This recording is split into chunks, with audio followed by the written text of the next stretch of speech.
Welcome back, everybody. Today is Wednesday, October 8th, 2025.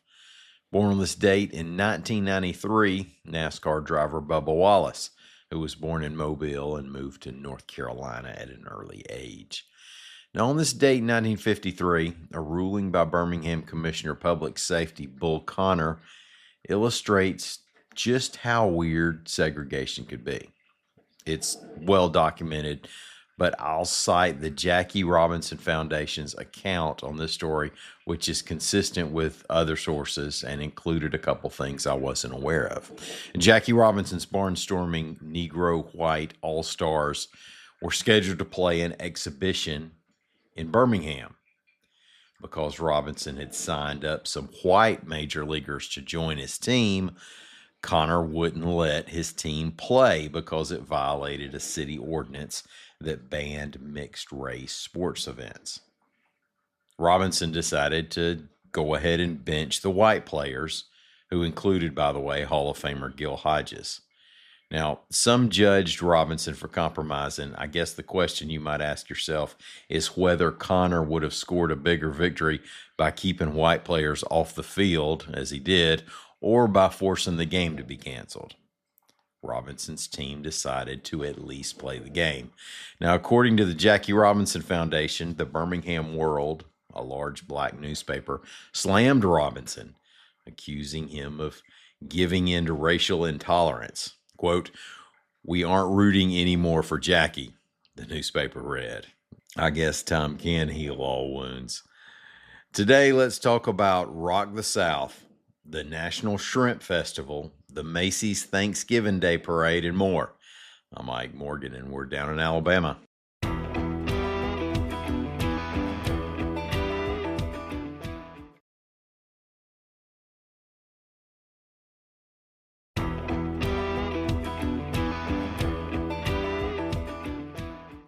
Alabama State Health Officer Dr. Scott Harris said that the federal shutdown could soon cause an interruption to a low-income food program used by many mothers and children, reports AL.com's Heather Gann.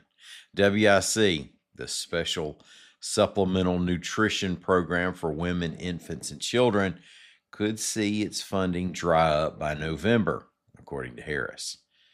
WIC supplies healthy food, breastfeeding support, and nutritional education to women who are pregnant, breastfeeding, and postpartum, and children up to age 5. More than 111,000 Alabamians participated in the program last year. We've previously reported that the popular Rock the South Music Festival will be moving from Cullman to Decatur in 2026. Organizers have now released a lineup, reports AL.com's Matt Wake. Jason Aldean, Riley Green, and Zach Top will headline the 3-day event.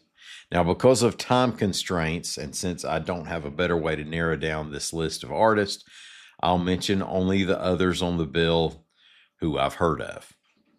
Jesse Murph, Brantley Gilbert, Travis Tritt, Tracy Lawrence, Craig Morgan, and Lauren Elena. I recognize nearly a third of the artists on this list. I'm usually not this clued in for anything this side of Farm Aid. Rock the South is scheduled for June 11th through the 13th.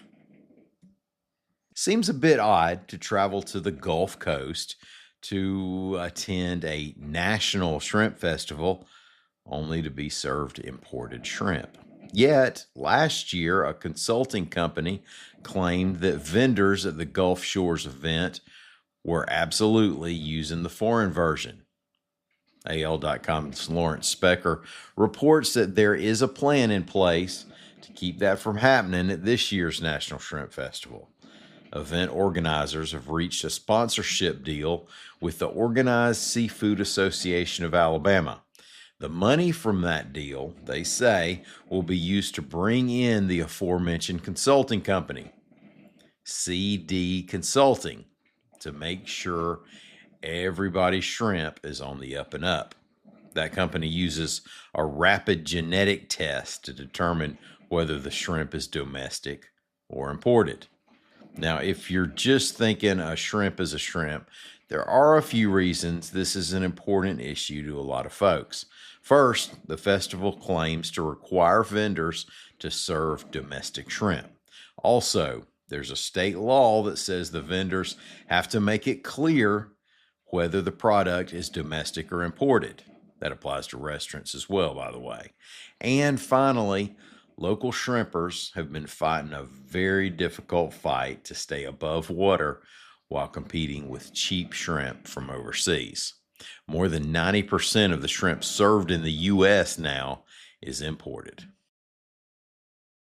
We just recently reported that Jacksonville State's marching band, the Marching Southerners, will perform in the Rose Parade. And now, reports AL.com's Ben Flanagan, the University of Alabama's $1 Million Band is slated to play next year's Macy's Thanksgiving Day Parade. Now, that's the one that's always on the TV while you're getting the turkey ready to roast, smoke, or fry, with the big Charlie Brown balloons bobbing through New York City and Santa Claus at the end to get everybody in the Christmas spirit to head to Macy's and charge something. It'll be held from 8:30 a.m. to noon, November 26th, 2026 on NBC. And nobody does parade play-by-play like Al Roker. The $1 Million Band last played the Macy's Thanksgiving Day Parade in 2021. And longtime Southeastern Conference Executive Associate Commissioner Mark Womack died on Monday, according to AL.com reports. Womack was originally from Scottsboro and grew up in Tuscaloosa, went to the University of Alabama. He worked in the SEC office for nearly half a century under 5 commissioners.